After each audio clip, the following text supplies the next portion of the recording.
Today's Q&A. I'm Dr. Janine Bowring. Please say hello and where you're from. I'm so excited to be here, as I always am on Wednesdays at 1 p.m. Eastern Standard Time. This is when we do our Q&A, and I like to answer your questions because I can't always get to all of your questions during the live show, of course, the Doctor Janine Show, which is on Tuesdays at 11 a.m. So on 1 p.m. today, this is when we get together. Please say hello, and this is when you have the opportunity to ask your questions. Now, I like to answer questions based on yesterday's show, but if you've got any type of question, absolutely, I am here to answer them. Of course, I can't answer specific medical, issues for you, but ask a generalized question to help all of our audience to learn, and we will definitely do that. Isha, hello in Abuja. Hello, nice to have you here. Thank you for tuning in today. Kester Tony, good morning. Karate Coach Pradeep, thank you for tuning in. And hello, Diego Lum in Mauritius. Did I say that correctly? Nice to have you here. Tisha, thank you for tuning in today. And hello. Okay, so already we have some questions coming in about thyroid, and that's exactly what I'm holding here. Is something that we talked about, low thyroid, yesterday in the show. So maybe I can review some of my tips and a lot of the symptoms that go along with having a low thyroid. Now, one of the unforeseen things that can be related to low thyroid is something called leptin resistance, as well as pregnenolone steal. So I'll do a little bit of a review about that, about thyroid. But before I get there, I do want to talk about the fact that we finally talked about guys' health, men's health, and andropause. So as much as women have menopause, the guys go through andropause, and it's a decline in some of the hormones, like testosterone is a big one. It is not recommended. Something that I didn't mention yesterday is not necessarily recommended that we are suggesting that you're taking testosterone. So a lot of men actually supplement with testosterone to help to spike up their levels, but there are going to be downstream negative effects of doing that with andropause. And this is where, a lot of your symptomatology could be because of your testosterone levels are declining, but it's super important that we are optimizing our levels naturally. Okay, so let's talk about the thyroid. I promised I'd come back here, and something called pregnenolone steal. So if you missed yesterday's show, this is often related to what's going on with our downstream hormones becoming low, and they're not optimized. Now, we know that, of course, our cholesterol is something that is really important. So as much as you've heard that, high cholesterol levels are a bad thing, not necessarily when you're going through certain changes as you're aging. Sometimes we need a little bit more cholesterol, and what the research is now showing is that a higher cholesterol level is actually correlated with more longevity. So that's something that is definitely not always heard about in the news or when you're reading blogs and things and you're doing your own research. Okay, so cholesterol, not a bad thing. Of course, the right balance of the different types of cholesterol, very important, but that is going to now turn into pregnenolone. Now, pregnenolone, you'll see downstream of that is DHEA, testosterone, estrogen. So if we're getting low testosterone for the men, but this is now related to your thyroid as well. So with low thyroid, one of the things that can happen is called pregnenolone steal. So now your pregnenolone is actually going to preferentially go here towards cortisol from your progesterone. Now that happens, as you can see, and you're going to be making more and more of that stress hormone cortisol. This happens more and more.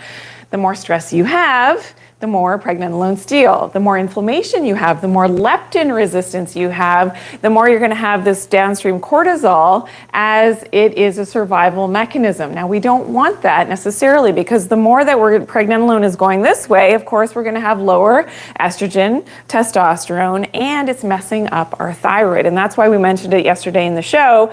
It is going to increase something called reverse T3, which is going to shut down your proper conversion of your T4 to your active thyroid hormone. So it becomes very important in terms of regulating your thyroid to be able to make sure you're fixing your leptin resistance. And it is one of my tips.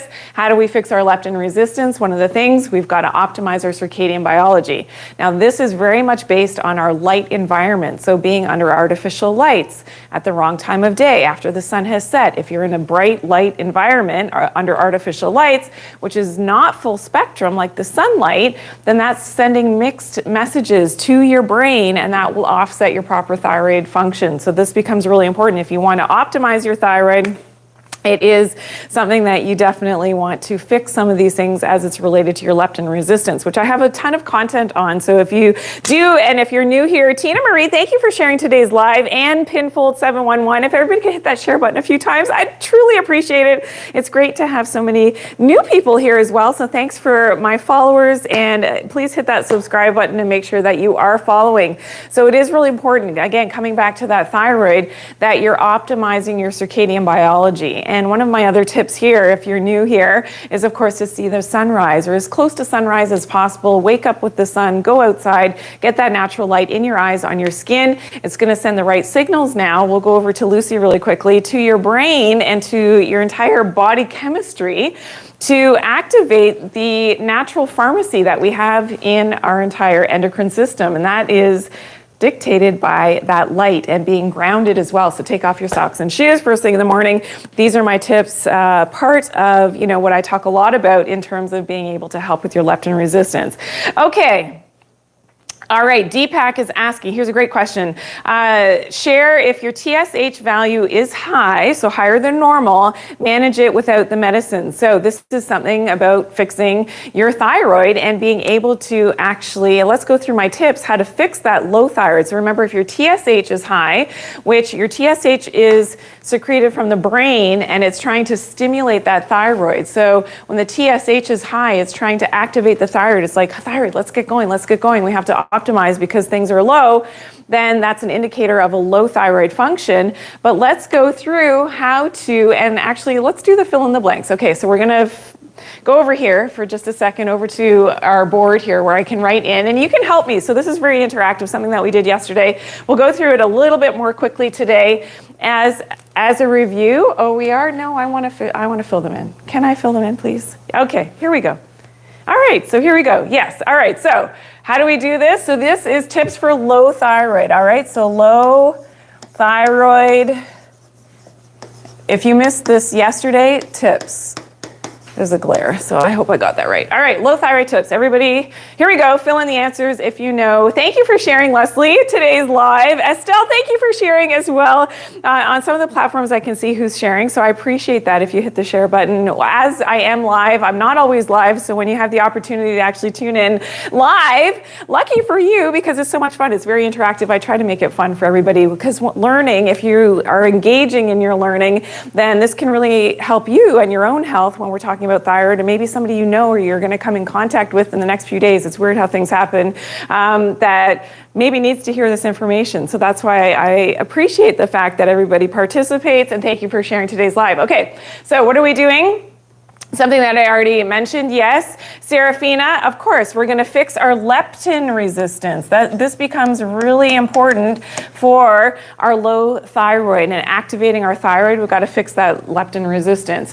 Which one of the tips here is don't eat after, what's this, the next one, everybody? Of course, don't eat after, yes, we've got it, don't eat after dark. So after the sun has set, you're not eating. That's part of fixing your hormones, your thyroid. Your thyroid is most active when you're sleeping, so you really want to optimize its function and its secretion of its hormones when you're sleeping. You can't have food in your system. When your insulin is high, it's going to mess up your thyroid, okay? Number 3, exercise should be, when you're fixing your leptin resistance, your exercise should be what? Moderate, right? So you're not, and consistent as well. So moderate is what we talked about yesterday. You're not overdoing it with being extra rigorous with your exercise at the beginning when you're fixing your leptin resistance. Then after that, you can introduce some HIIT training and things, but it is important. Okay, Rhonda's asking about having radioactive iodine years ago. So yeah, absolutely, Rhonda, you can still stimulate your thyroid even after the fact. So if it's been shut down, medically for whatever reason, you can definitely help to stimulate. And some of these tips are definitely going to help you. I do like supporting the thyroid. So there are certain nutrients. That's something that I personally take, because I personally did have a low thyroid issue for years until I discovered. And that's what made me go on this whole journey of learning about and doing a lot of research on leptin resistance, the other hormones, circadian biology, biology. It's a big part of my new book that I'm writing. So I'm going to give you an email address to get on my insiders list in just a few moments as well, which is important. But this is important, okay? So it should be moderate at the beginning. You're going to wake up with what? We're waking up with, of course, the sun. Jacinth, yes. Jacinth is moving ahead on the answers. Love that. Waking up with the sun, important for your circadian biology, important for activating your thyroid. That's telling your thyroid. There's clocks in your thyroid. So there's clocks in all of our organ systems. If you didn't know this, it's something that we've talked about in previous shows. And those clocks are going to be activated by the light and dark cycle of the day, the temperature as well. And so waking up with the sun is going to give your thyroid that activation signal that the day has begun, which is really important. All right, get enough. What in your diet? What are we thinking about in terms of minerals, in terms of what does the thyroid need? There's a few things, but the big one that we talk about, I know a lot of people said this one, Nino as well, said fiber yesterday as well. Yeah, fiber is important for the thyroid, but more specifically, what do we need? Yes, Serafina, of course, we need iodine. So iodine and iron is also important. So that becomes important. All right, avoid cleaning with, in our homes, avoid cleaning or contact with what's going to block out that iodine. What's going to do that? Of course, Connie has it, 33. Yes, thank you for tuning in. Bleach. So bleach or chlorine. So anything with chlorine, bleach, you want to avoid contact with that. It displaces, it's a halogen. It's going to displace your iodine out of your thyroid. All right, so that's going to be important. Use what type of toothpaste? Of course. Yes, thank you for these answers coming in. Amazing, amazing. Yes, Sheila, love that. Fluoride. So fluoride-free toothpaste and other dental products. Even, dental floss can have fluoride and you wouldn't know it. So it's another, unforeseen drinking water, if it's tap water, another unforeseen source of some of these toxins, which is going to mess up your thyroid, okay?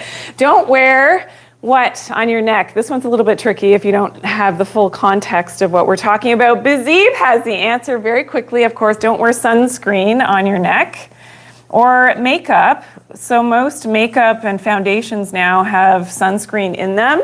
So you don't want to do that on your neck. You want those natural rays. Remember the light sensors on your skin, in your thyroid. You want to make sure that it is penetrating and getting into the actual thyroid from the natural sunlight. And the red rays, which penetrate more deeply than just the skin surface, that's really important. So don't wear sunscreen on your neck. Get more of course, on your thyroid area. Get more natural sunlight. Yes, I see some of you going ahead. I love that. So natural sunlight on your skin, on your neck, and don't hold what near your thyroid. Yes, S. Dylan, of course. Awesome, awesome, awesome. Your phone, so your cell phone or any other electronics for that matter. So think about, a lot of people have the earbuds or your Bluetooth headphones. Anything near the thyroid that's electronic is going to be problematic, okay? It's going to mess up those clocks in your thyroid. I hope that helps. It's about 25, I think. That is your handle name, foods that are good for your low thyroid. So I like the seaweeds. The seaweeds are amazing, and because they, like things like kelp, of course, has natural iodine, which is great for your thyroid, feeds your thyroid. Mussels and shellfish, if you eat shellfish, things like mussels are great. They have manganese, they also have magnesium, zinc, and of course iron, which is important, and the iodine as well. So seafood is really good. Oysters is like the food from heaven, from above, that is really good for all of our physiology, the DHA, which is the important omega-3, but also great for your thyroid because of all the other minerals in oysters. All right, so how many people, is there an oyster emoji? Okay, I've never asked this question before. Put an oyster emoji if it's in there, if you like oysters, raw oysters. I'm talking raw oysters. It's something that I've grown to love now. I absolutely love them.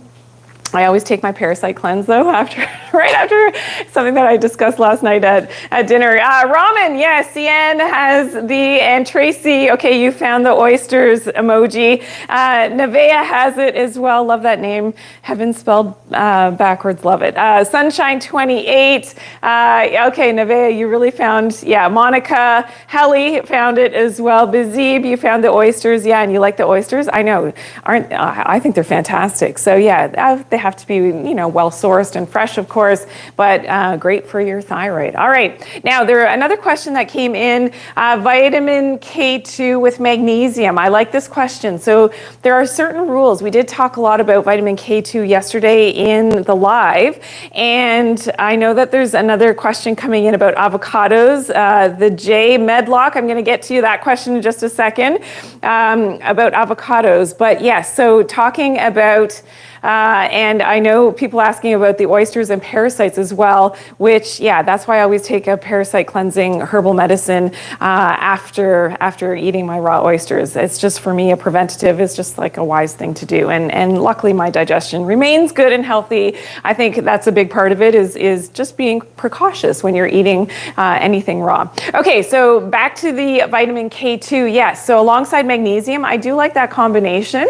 And magnesium, if you've heard me speak before, if you've seen me on television, I talk a lot about magnesium in the morning. So not at bedtime, magnesium in the morning, because it helps with your metabolism of your carbs, your fats, and your proteins.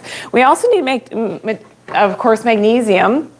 And it's something that, I like the fact that magnesium is, also helpful for regulating our heartbeat. So I do like magnesium in the morning.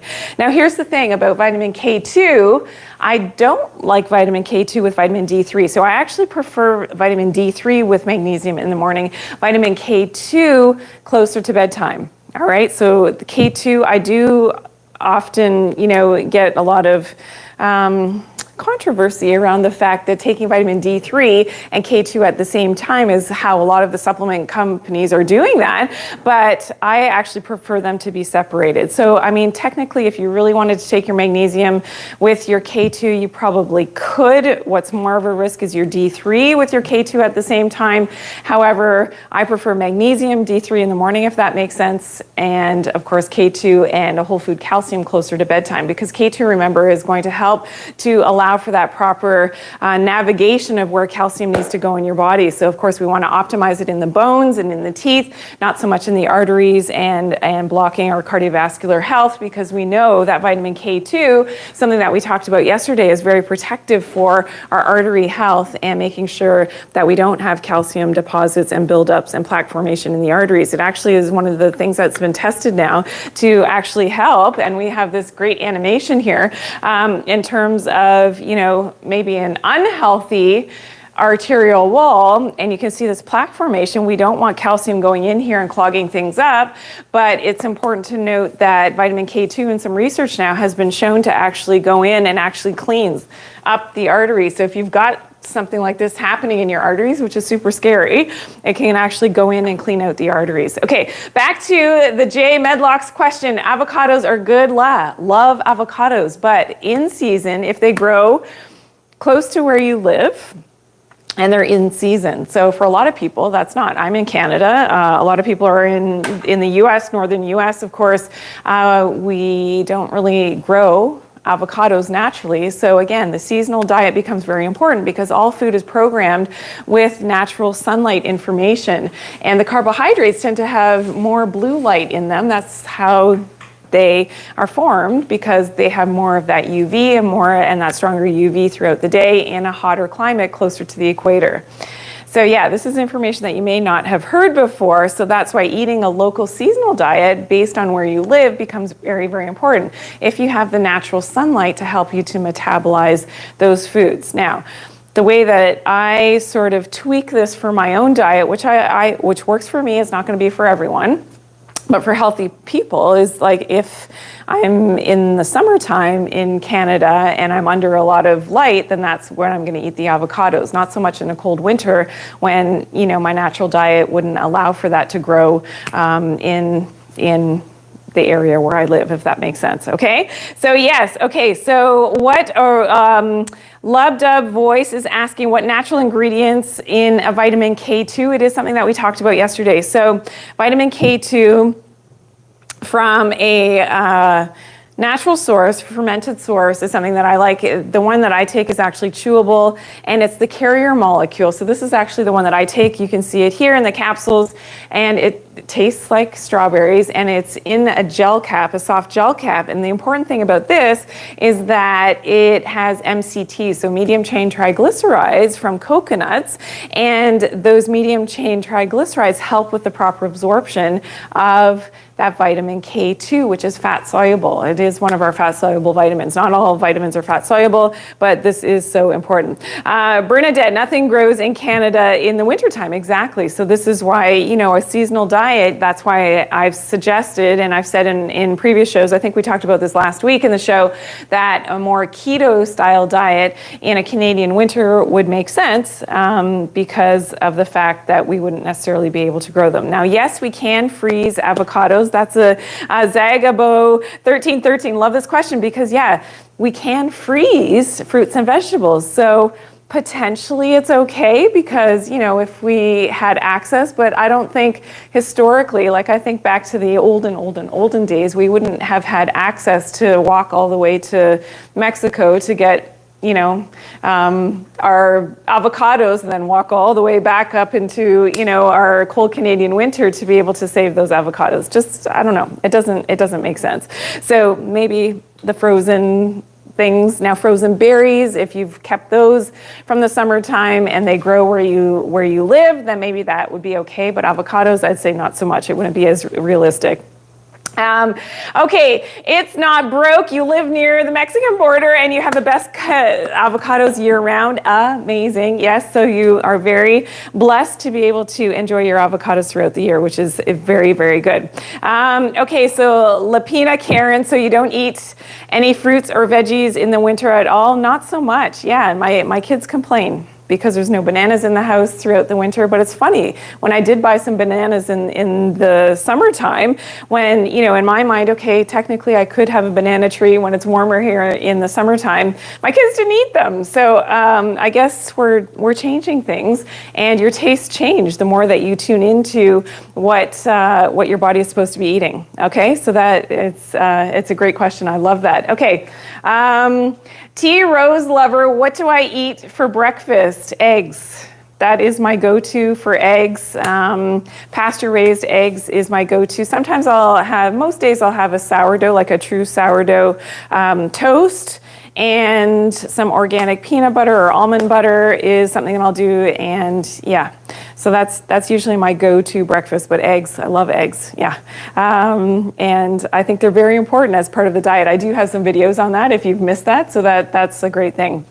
T. Rose Lover, magnesium bisglycinate is my favorite form of magnesium to actually take because it does help with our cardiovascular function. It's one of the things that we've talked about in previous shows. Just make sure that your magnesium does not contain something called magnesium stearate, which is a flow agent. It's not healthy, and it's something that definitely you want to be avoiding in all of your supplements. It's never been tested to be safe for long-term human consumption. It's called magnesium stearate. I've got videos on that if you want to check that out. Okay, nice. Okay, so Joyce is saying you have eggs is a must for your breakfast. Absolutely. So Leslie, if you're allergic to eggs, well, then you wouldn't be able to have them. But finding a healthy breakfast, there we go. A healthy breakfast is very important in terms of fixing your leptin resistance. So that's something that we definitely want to optimize your protein intake in the morning. Having a good healthy breakfast, especially for your circadian biology, that becomes very important as well. And Donald, thank you so much. Thank you for tuning in today. And thank you, Cindy, for the follow. So many new people here today. Thank you for the follow. I appreciate that. Please hit that share button, everyone, as well. And let them know that we're talking all things natural here. Of course, I'm Dr. Janine, and that's what we do. So if you're new here, every Tuesday is my live show. So Tuesdays, set a little reminder for yourself for next week. Tuesday at 11 a.m. Eastern Standard Time is the time to tune in for the show. We have different topics topics every week. Yesterday we talked about vitamin K2 a lot and the health benefits of vitamin K2. I will go through that list really quickly because that is really important if you missed that. And thank you, Julie, for sharing today's live, as well as talking about Andropause, guys. So maybe we'll go to K2 first, and then I will come to Andropause. We'll just go through some of the symptoms of Andropause because this becomes very important. If you have any men in your life that are, over the age of, let's say, 45, they could be going through some of these symptoms of Andropause. And I will come back to the K2 in just a second. But here we go. With Andropause, helps to in terms of knowing what the symptoms are, because you could be struggling, and this is often because the hormones are changing at a certain time in a man's life. So whether that's decreased muscle mass and strength, usually due to that testosterone loss, increase in body fat, as well as decreased bone mineral density and osteoporosis, often something that we think about only for women, but it happens in the men as well in andropause, that your bone density can be affected, as well as depressed mood, irritability, concentration, and memory loss issues as well, as that's related to the hormones changing. Remember, that stems back often to that Pregnenolone steal syndrome, and something that we need to be aware of. Okay, so going now to vitamin K2, and if you missed it, so when we opened up today's Q&A, we talked a lot about the thyroid, so that, and low thyroid, some questions were coming in about low thyroid. But with vitamin K2, it is like the air traffic controller in your body. So it's gonna direct calcium where to go. So just like in a busy airport, we need to make sure that we're directing those airplanes where to go so we don't have chaos and a lot of accidents and things. The same with our vitamin K2 and our calcium. So vitamin K2 is controlling where that calcium goes in the body, getting into the bones, going into the teeth for strong dentin, for, so that we're not getting cavities and having all these dentist appointment visits. So this becomes very important that we're optimizing our vitamin K2 levels. A lot of people, I find, especially in North America, can be very deficient in vitamin K2. Now there's other attributes of vitamin K2 that are so important that we know that it also helps with the beauty aspect. So this is one of the reasons why it's believed that Japanese women actually have such beautiful, porcelain-like skin, no skin signs of aging as quickly as what happens in other parts of the world. And naturally in their diet, they tend to consume fermented soy products like natto, which is naturally higher in that vitamin K2. So that becomes important when we're talking about K2. We also know that vitamin K2 is very protective. It cleans out the arteries, something that I mentioned before, and it may help with decreasing. So let's look at that study. If we can find that study for ladies, postmenopausal ladies, actually helps to get rid of belly fat. Yeah, hello. So yes, we talked about andropause today, but last week we talked a lot about menopause for the women, and we talked about belly fat. Well, here's one of the key things is vitamin K2. So in the form of MK7, which I should have said earlier when we were talking about the type of vitamin K2 to look for, the one that I take is called an MK7, which in the research has been shown to be one of the best absorbed. So the bioavailability of this form of vitamin K2 is best. The MK7 resulted in a significant increase in the molecular weight adiponectin and a decrease in abdominal fat. And this was in postmenopausal women, also visceral fat, which can be, of course, in and around your organs as well. So that's something that became very important in terms of being able to, especially, I get a lot of questions from ladies about how do I balance the hormones? How do I, what are the things? This is one of the things that I was asked last night at a dinner. What's one of the things that you absolutely make sure that you take every day? Yeah, vitamin K2, really important for calcium distribution, osteoporosis prevention for both men and women, but also helps, of course, with that, balancing of your body's belly fat and that fat distribution in your body. Okay. Can I do a live? Okay, Lorraine is asking for 32 or 30 plus women, diet, beauty supplements, and preventing, yes, so, and weight gain. Lorraine, that's a great idea. I have,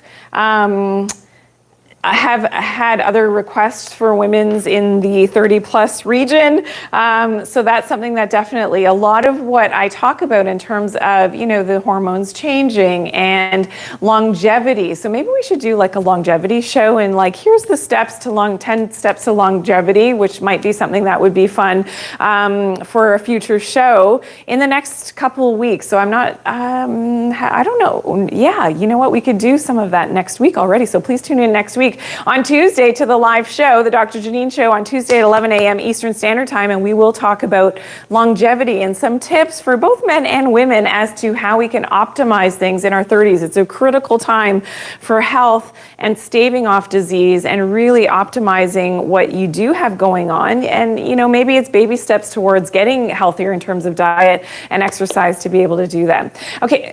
Okay, the vitamin K2 dosage. So here's a question coming in. How much are we taking? So remember, I like the MK7 form, which is called Microneedling. So you got to look for that on the label. And the one that I take, like I said, it's in a fat-soluble form. They are soft little gel caps, and they look just like this. They taste like strawberry, and it's in a fat-soluble form. 110 micrograms per day is what I take sometimes. So that research on the belly fat, which I thought was interesting, was at 180 micrograms per day for women, postmenopausal women, for belly fat. So I've actually upped mine. So 2 capsules of the one that I take is 110 micrograms. So I've upped it now to 3 capsules. And of course, I like to take it closer to bedtime just because I'm interested in that. Might be a little bit fun to target a little bit of belly fat. Why not? And for kids age 4 and above, it's 55 micrograms per day, give or take, is the recommended dosage. But for kids, this is really important because for dental concerns, so a lot of cavities,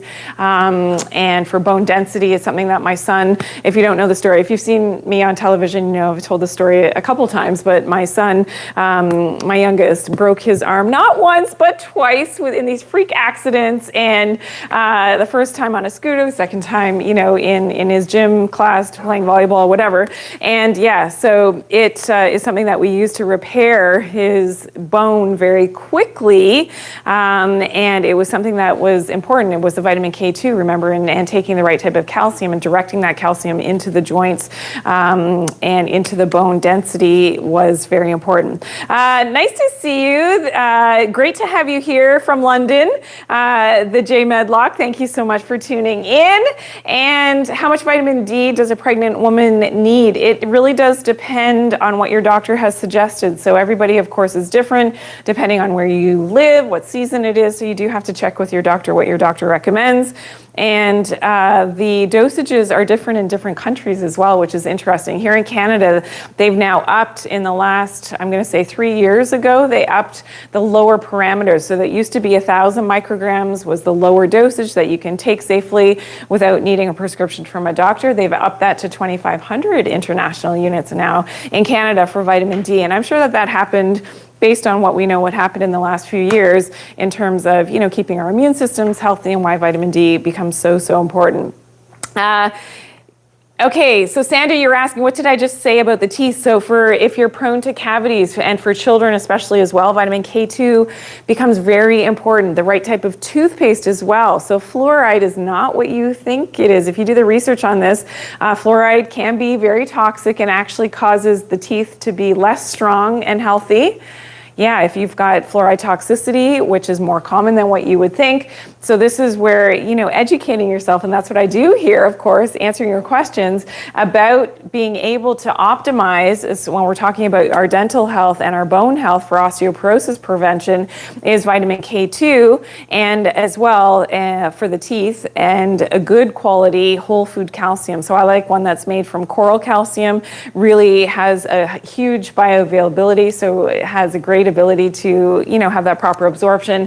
And of course, optimizing your vitamin D levels. Magnesium helps to make sure that this is happening in the right way as well. So that's sort of the quad that I talk about often, especially when I'm on television. So vitamin D3, magnesium in the morning, and then your vitamin K2 and your whole food calcium from a coral source, a fossilized coral source. Those two are closer to bedtime because calcium actually goes better into your bones when you're sleeping, when you spike your growth hormone. All right. So Whitehill, your mom was a dental hygienist. Love that. Okay, wonderful, wonderful. And I'm sure she saw her fair share of unhealthy teeth, but hopefully healthy teeth as well throughout her career. Thanks for sharing that. Denise, thank you for following today. Great to have so many new followers. And what Foxy Shoots is asking, what toothpaste brand do I recommend? Anything without fluoride and make your own toothpaste. And that's something that we've shared. Can we pull up that recipe really quickly?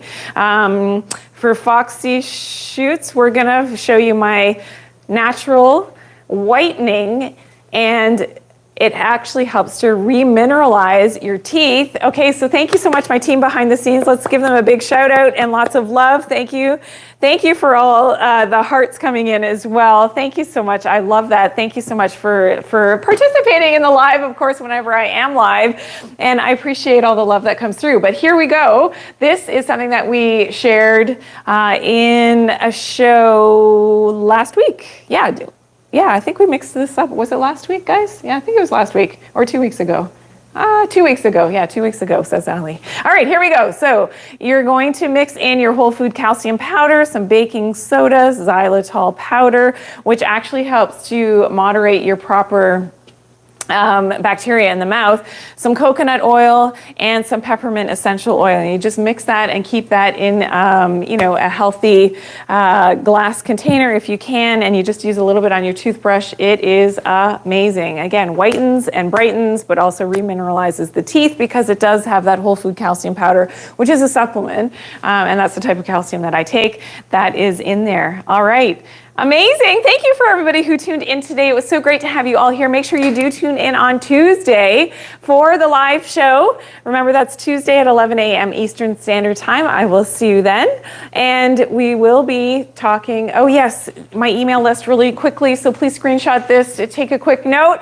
Please join the email list. hello@drjaninebowring.com. My new book is coming out very soon. I want all of my insiders, all of my favorite followers that tune in every week, or even if you just pop in and out and you love my content, please join the mailing list because you're going to be getting first dibs on certain promotions and things that we're launching, and of course pre-sale of the book. So please make sure that you join and just say, yes, I'd like to join Dr. Janine's list. Send a quick email there, and I appreciate everyone who does that, and I appreciate you all. You're so generous and so loving and so kind. Stay safe in Florida. For all of my Floridians who are out there, stay safe. I hope everyone is well, and have a great few days until we tune in again next time. Okay, we'll see you next time. Bye.